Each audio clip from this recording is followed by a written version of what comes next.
Nietzsche is perhaps most famous for making the striking claim that God is dead.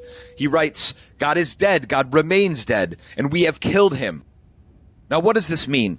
Straightforwardly, it seems nonsensical. God is supposed to be eternal and thus cannot die. Nietzsche's claim, however, is that God is merely a fiction created by human beings. God is merely a belief, and thus God can die when there's no good reason to believe that God exists.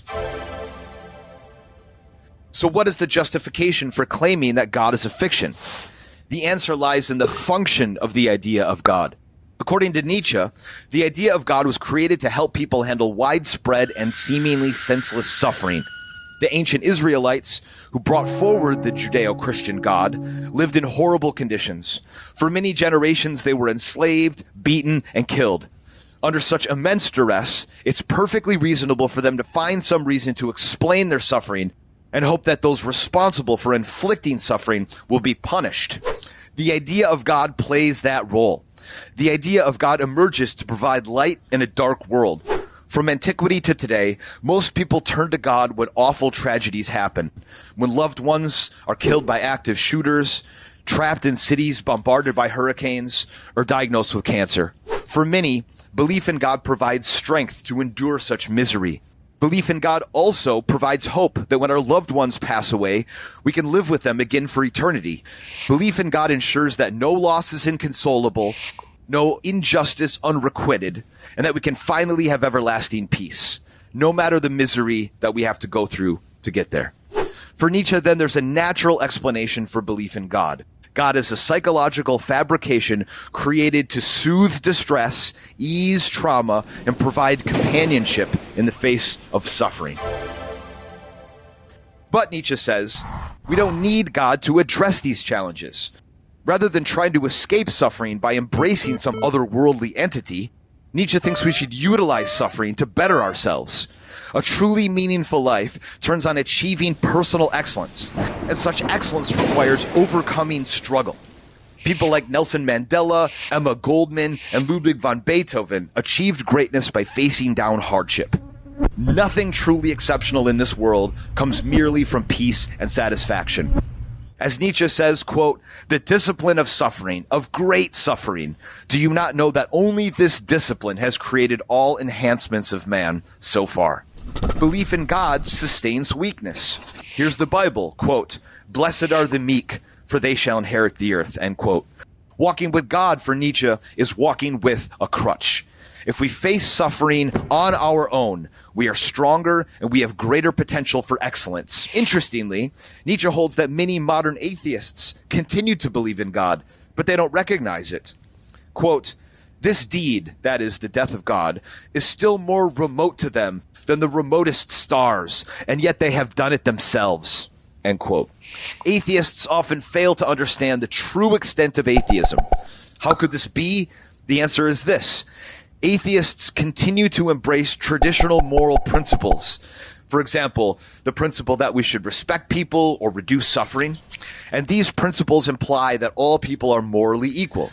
In fact, Nietzsche claims that belief in God is the only way to ensure moral equality. After all, if God were to exist, then we would all be equal as God's children. But what makes us equal if God is dead? For Nietzsche, nothing. Why think a freedom fighter in Syria, for example, is morally equal to a Ku Klux Klan member in Wisconsin? Our capacities and abilities to respect others, to feel pain, to empathize, and so on are vastly different. Thus, we lack universally shared characteristics necessary for moral equality. Atheists continue to believe in God as long as they believe that people are morally equal. Nietzsche also thinks that God blinds excellence. Equality benefits the social order, invites mediocrity, and stamps out genuine individuality. The Judeo-Christian tradition values selflessness, humility, and weakness, and demands that everyone on earth should embrace these values or suffer eternal consequences. but certainly not all individuals flourish while embracing Judeo-Christian values. Some individuals are exceptionally self-affirmative, prideful, and strong. What would happen to someone such as Beethoven, for example, if at a young age he were to accept the fact that he should avoid feeling pride because it runs against God's rules? What if potentially excellent individuals were forbidden by some eternal order to feel self-affirmative, proud, and strong? Nietzsche's worry is that they might not become excellent. If potentially excellent individuals get duped into believing that everyone is equal, such that they never prioritize their needs and interests over the needs and interests of others, they might not become great.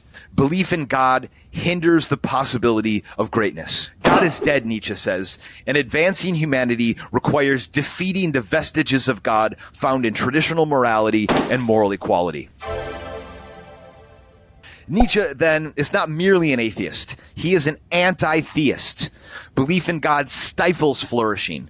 For Nietzsche, we should junk belief in God and focus on developing our own values, setting our own goals, and achieving personal excellence.